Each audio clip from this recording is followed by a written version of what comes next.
முக்கிய செய்தி: டாஸ்மாக் மேலாண் இயக்குனர் விசாகனை நுங்கம்பாக்கத்தில் உள்ள அமலாக்கத்துறை அலுவலகத்துக்கு அழைத்து வந்து விசாரணை நடத்தப்படுகிறது. டாஸ்மாக் மேலாண் இயக்குனர் விசாகனை நுங்கம்பாக்கத்தில் இருக்கக்கூடிய அமலாக்கத்துறை அலுவலகத்துக்கு அழைத்து வந்து அதிகாரிகள் விசாரணை மேற்கொண்டு வருகிறார்கள். அவருடைய வீடு மற்றும் அலுவலகத்தில் ஏற்கனவே அமலாக்கத்துறை சோதனை நடத்தியிருந்தது. இன்று காலை முதலே விசாகனுடைய வீட்டில் சோதனை நடைபெற்று வந்தது.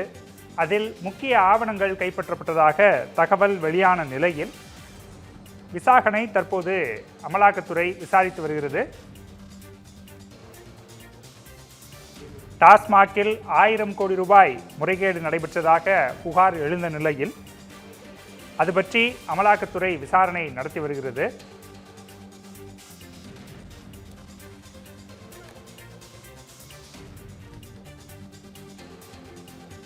விசாகனை விசாரிக்க தடை இல்லை என நீதிமன்றம் தெரிவித்த நிலையில் தற்போது அவரிடம் விசாரணை நடைபெற்று வருகிறது. விசாகனின் மனைவியும் அமலாக்கத்துறை அலுவலக வாசலில் காரிலேயே அமர வைத்துள்ளதாக தகவல் வெளியாகி இருக்கிறது. இன்று காலை மணப்பாக்கத்தில் உள்ள விசாகனின் வீட்டில் அமலாக்கத்துறை அதிகாரிகள் அவரிடம் விசாரணை நடத்தினர். அதைத் தொடர்ந்து தற்போது அலுவலகத்துக்கு அழைத்து வரப்பட்டிருக்கிறார். இது தொடர்பாக கூடுதல் விவரங்களை வழங்குவதற்காக செய்தியாளர் நாகராஜன் இணைந்திருக்கிறார். நாகராஜன், டாஸ்மாகின் தலைமை அதிகாரி விசாகனை அமலாக்கத்துறை அலுவலகத்துக்கே அழைத்து வந்து இப்போ விசாரணை நடத்திட்டு இருக்கிறாங்க. பரபரப்பான செய்தியாக இருக்கிறது. இதன் பின்னணி என்ன? காலையிலேருந்து அவர் வீட்டில் நடந்த சோதனையில் ஏதாவது முக்கியமான ஆவணங்கள் கைப்பற்றப்பட்டிருக்கிறதா? விரிவான விவரங்களை சொல்லுங்கள். வணக்கம் கவியரசன். டாஸ்மாக் ஊழல் விவகாரம் அப்படிங்கிறது தமிழகத்துல மிகப்பெரிய அதிர்வலைகளை ஏற்படுத்திய ஒரு விஷயம். கிட்டத்தட்ட இந்த திமுக ஆட்சிக்கு வந்த பிறகு முதல் நாள்ல இருந்து டாஸ்மாக் கடைகள்ல பாட்டிலுக்கு 10 ரூபாய் கூடுதலா வசூலிப்பதா தொடர் குற்றச்சாட்டு எழுந்து வந்துச்சு. அதே போல மது ஆலைகள்ல உற்பத்தி செய்யக்கூடிய அந்த பாட்டில்கள் கணக்கில் கொண்டு வரப்படாம நேரடியா ஒரே டாஸ்மாக் கடை மூலமா விற்பனை செய்யப்படுவதாகவும் சட்டமன்ற எதிர்கட்சி தலைவர் எடப்பாடி பழனிசாமி சொல்லியிருந்தாரு. அதே போல அப்போதைய பாஜக மாநில தலைவராக இருந்த அண்ணாமலை உள்ளிட்டோர் பல குற்றச்சாட்டுகள் வச்சிருந்தாங்க. அதுக்கு அடுத்ததா இந்த டாஸ்மாக் மூலியமா 1000 கோடிக்கு மேல ஊழல் நடந்திருப்பதா சொல்லப்பட்டது. அதுக்கப்புறமா தான் இந்த மதுவிலக்கு மற்றும் ஆயத்திருவைத்துறை அமைச்சராக இருந்த செந்தில் பாலாஜி, அவருக்கு துணையாக இருந்தவர்கள் மற்றும் அவருடைய நிறுவனங்கள் உள்ளிட்ட பல்வேறு இடங்கள்ல அமலாக்கத்துறையினர் அதிரடியா சோதனையை தொடங்கி இருந்தாங்க. அந்த சோதனை அப்படிங்கிறது பாக்குறப்ப கடந்த மார்ச் மாதம் 6ஆம் தேதியிலிருந்து தொடங்குச்சு. தொடர்ந்து நடைபெற்ற சோதனை பல நிறுவனங்கள்லயும் நடந்து, அதே சமயம் சென்னை எழும்பூர்ல இருக்கக்கூடிய தாளமுத்து நடராஜன் மாளிகை, அதுதான் டாஸ்மாகினுடைய தலைமை அலுவலகமா இருந்துச்சு. அங்கேயும் இந்த சோதனை அப்படிங்கிறது தொடர்ந்து நடந்துச்சு. அதன் மூலியமா கைப்பற்றப்பட்ட கட்டுக்கட்டான ஆவணங்கள் உள்ளிட்ட பல விஷயங்களை வச்சு ஒருவேளை இந்த 1000 கோடிக்கும் மேல ஊழல் நடந்திருப்பதா அமலாக்கத்துறையினர் செய்தி அறிக்கையை வெளியிட்டு இருந்தாங்க. அப்பதான் இது ரொம்ப பரபரப்பா பேசப்பட்ட நிலையில அடுத்தடுத்து கட்டங்கள் டாஸ்மாக் ஊழல் விவகாரம் தொடர்பாக அடுத்தடுத்த சோதனைகள் அப்படிங்கிறது பெரிய லெவல்ல டெவலப் ஆச்சு.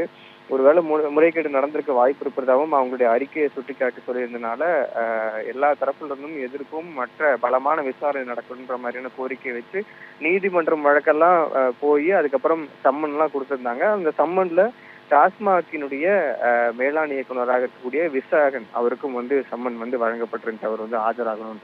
ஆஜராகலன்னு சொல்லி சொன்னதுக்கு அப்புறம் தான் அடுத்தடுத்து அமலாக்கத்துறையினர் இன்று காலை 6:30 மணில மணப்பாக்கம்ல இருக்கக்கூடிய டாஸ்மாக் மேலாண் இயக்குனர் விசாகன் வீட்டுல சோதனையை தொடங்கி இருந்தாங்க. காலையில 6:30 மணில இருந்தே கிட்டத்தட்ட ஒரு 8 மணில இருந்து 8:30 மணி நேரம் இப்போ வரைக்குமே அவர் வீட்டுல விசாகன் இருக்கும் பொழுதே இந்த சோதனை அப்படிங்கிறது நடந்துட்டு இருந்தது. குறிப்பா ஒரு 11 மணி 12 மணி சமயத்துல இந்த அவருடைய மணப்பாக்கம்ல இருக்கக்கூடிய இல்லத்துக்கு பக்கத்திலேயே அதாவது அந்த இல்லத்தை ஒட்டியே ஒரு சைடு வேல இந்த டாஸ்மாக் விவகாரம் தொடர்பாக பகிர்ந்து கொள்ளப்பட்ட வாட்ஸ்அப் உரையாடல்கள் கொண்ட ஸ்கிரீன்ஷாட்டினுடைய நகல் காப்பீஸ் இருக்கு இல்லையா, இந்த எக்ஸ்ட்ரா காப்பி, அந்த காப்பீஸ் ஒரு 20 பேஜஸ் கிழிச்சு போடப்பட்டிருந்துச்சு. அந்த கிழிச்சி போடப்பட்ட காப்பீஸ்லாம் வந்து அனாமத்தாம இங்கே கிடந்திருந்ததை பார்த்து ஊடகத்துறை நண்பர்கள்லாம் வந்து அதை வந்து செய்தியாக வந்து வெளியிட்டதன் அடிப்படையில் உடனடியாக உள்ள சோதனை செய்து கொண்டிருக்கக்கூடிய அமலாக்கத்துறை அதிகாரிகள் வந்து அங்கேருந்து வெளியில் வந்து அந்த கிழித்து போடப்பட்ட வாட்ஸ்அப் உரையாடல்கள் எல்லாத்தையுமே எடுத்திருந்தாங்க. இந்த வாட்ஸ்அப் உரையாடல்கள் கிட்டத்தட்ட 1 வருஷமா வந்து பகிர்ந்து வரப்பட்ட வாட்ஸ்அப் உரையாடல்கள். அந்த வாட்ஸ்அப் உரையாடல ஸ்கிரீன்ஷாட்ல உதயநிதி ஸ்டாலினோட இவங்க இருக்கிற மாதிரியான பிக்சர்ஸ் அந்த மாதிரிலாம் இருக்கு. அதாவது துணை முதல்வர் உதயநிதி ஸ்டாலினோட பிக்சர் இருக்கிற மாதிரிலாம் இருந்துச்சு. அதே சமயம் பல முக்கியமான கான்வர்சேஷன்ஸ்ல அதுல வந்து பரிமாறிக்கொள்ளப்பட்டிருந்துச்சு. முக்கிய நபர்களுடைய கான்வர்சேஷன்ஸ் இருந்துச்சு. அதுக்கு அடுத்த கட்டமா அதை உள்ள எடுத்துட்டு போய் மீண்டும் சோதனை அப்படிங்கிறது தொடங்குச்சு. அதுக்கப்புறமா மதியம் ஒரு 1 மணி போல டாஸ்மாக் மேலாண் இயக்குனர் விசாகனுடைய மகன் வந்து ஒரு கார்ல அழைத்து வரப்பட்டார். கார்ல அழைத்து வரப்பட்ட அவர் ஒரு பேக் பேக் மாட்டியிருந்தாரு, பின்னாடி ஒரு பை மாட்டியிருந்தாரு. அந்த பையோட அவர் வீட்டுக்குள்ள அழைத்து செல்லப்பட்டார். அப்போ உள்ள வந்து அவருடைய மகன், அதாவது டாஸ்மாக் மேலாண் இயக்குனராக இருக்கக்கூடிய விசாகனுடைய மகன் மற்றும் மனைவி உள்ளிட்டோர் அனைவருமே இருந்திருக்காங்க. 8 பேர் அடங்கிய அமலாக்கத்துறையினுடைய குழுவினர் இந்த சோதனையில வந்து காலையில இருந்து ஈடுபட்டு இருந்தாங்க. இந்த நிலையில தான் சரியா ஒரு 3 மணிலிருந்து 3:10 அளவுல டாஸ்மாக் மேலாண் இயக்குனர் விசாகன் மற்றும் அவரது மனைவி 2 பேருமே அதிரடியா வீட்டில இருந்து அழைத்து அமலாக்கத்துறை கார்ல ஏற்றி உடனடியாக சென்னை நுங்கம்பாக்கத்தில் இருக்கக்கூடிய அமலாக்கத்துறை அலுவலகத்துக்கு அழைத்து செல்லப்பட்டாங்க. அது ஒரு பரபரப்பான சூழலா தான் இருந்துச்சு. ஏன்னா எந்த விதமான முன்னறிவிப்பும் இல்லாம உடனடியா ஒரு கார்ல வந்து பின்னாடி இன்னொரு கார் ஃபாலோ பண்ணக்கூடிய இடத்துல அவங்க வந்து அவருடைய விசாகனுடைய மனைவியும் விசாகனையும் உடனடியா வந்து அழைத்து சென்றாங்க.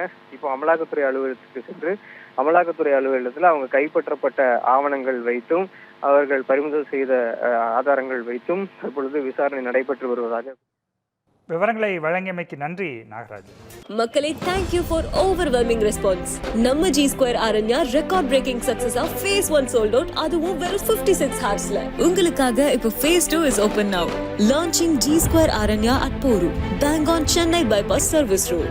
Villa plots ranging from 800 to 3800 square feet. Price on request only. To know more details, call 89399 89393.